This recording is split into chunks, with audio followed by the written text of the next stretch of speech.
It was something I set myself a challenge for. It was very much contrary to the sort of music I was writing.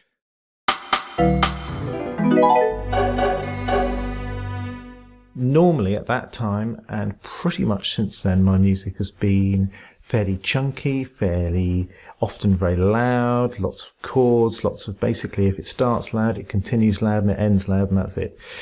And I thought it would be a challenge for me to use a very pianistic technique of arpeggio to do something which I wouldn't normally do, to create a much warmer sound, but use the same sort of construction techniques which I would use in other pieces at the time.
So the first arpeggio which you hear in the whole thing is this one,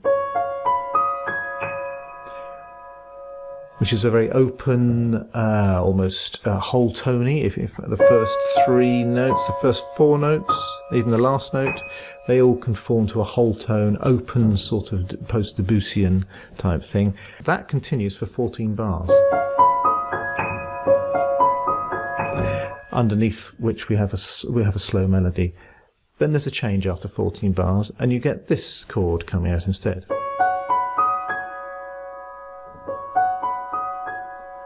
One note different, one note dropped off the end.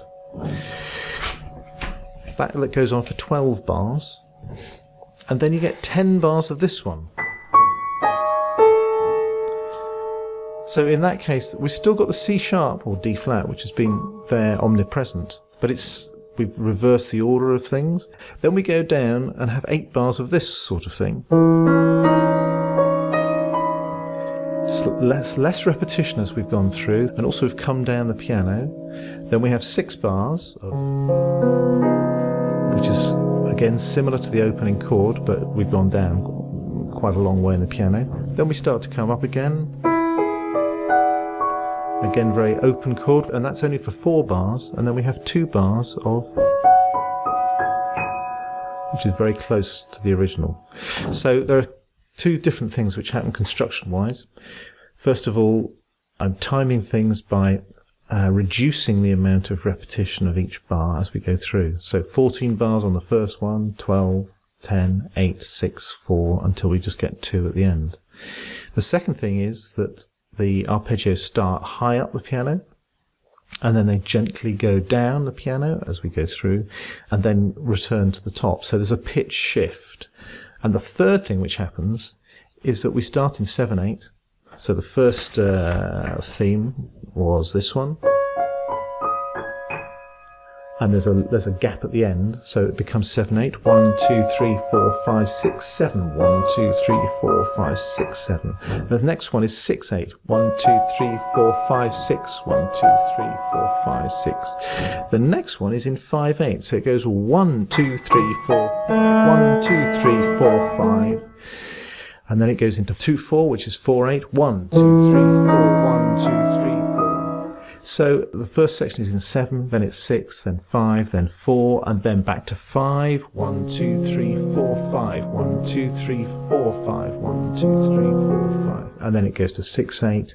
And then the final one is in 7, 8 again. 1, 2, 3, 4, 5, 6, 7. 1, 2, 3, 4, 5, 6, 7. So it's actually very, very constructed, mathematically correct to go from 7, 8 to 6, 8 to 5, 8 to 4, 8 to 5, 8 to 6, 8 to 7, 8. It sort of goes at odds with the style of the piece. The feel of the piece to me is not one of construction. I'm not expecting anybody to know, oh yeah, he's done 14 bars of this and 12 bars of this, and he's compressing it all the time. But for me, it provided a map through the whole piece.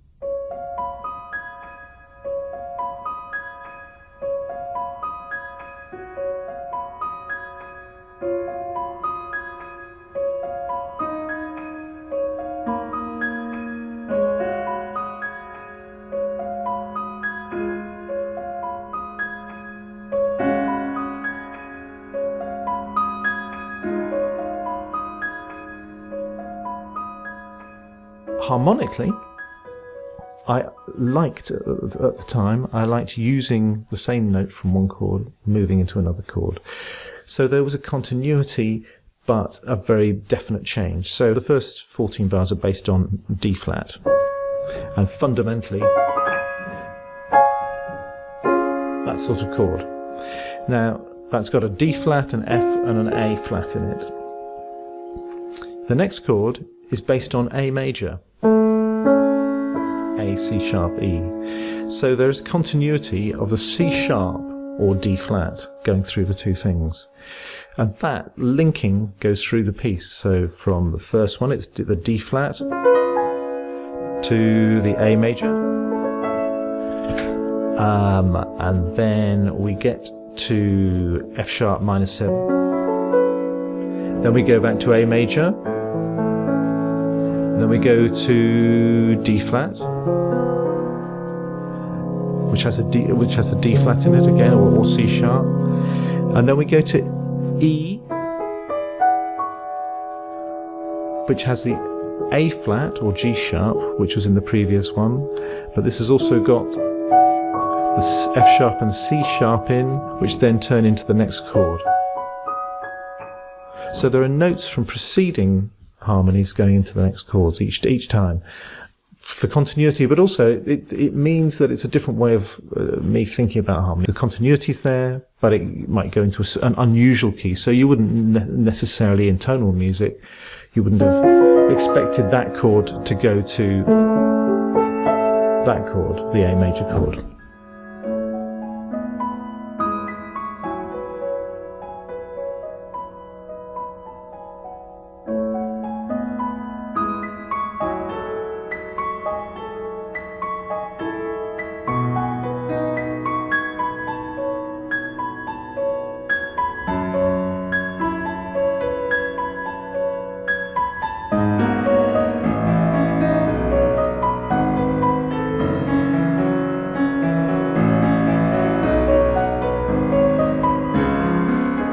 The melody arrived quite early on. It just, the left-hand melody, the slow melody, has a falling note,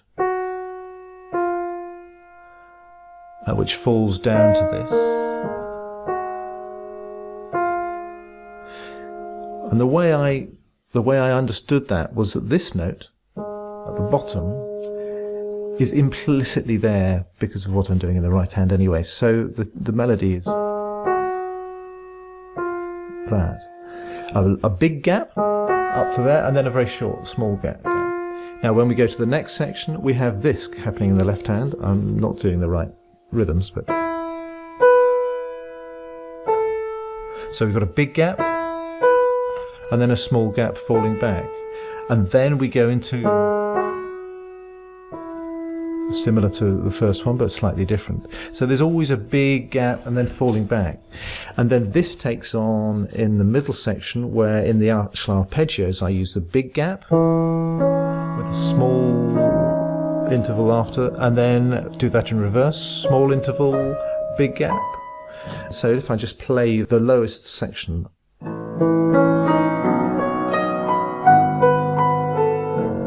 Big, small.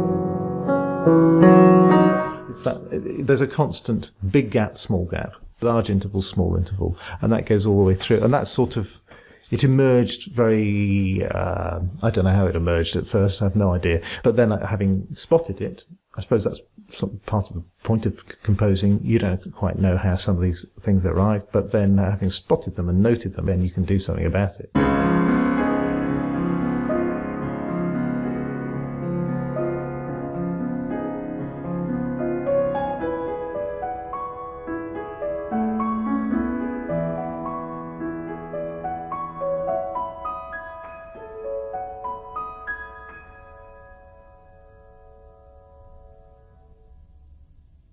What I really wanted to do in this piece was not get too bogged down in the sort of lush, warm reverie of the sound, but I wanted to keep it as concise as possible.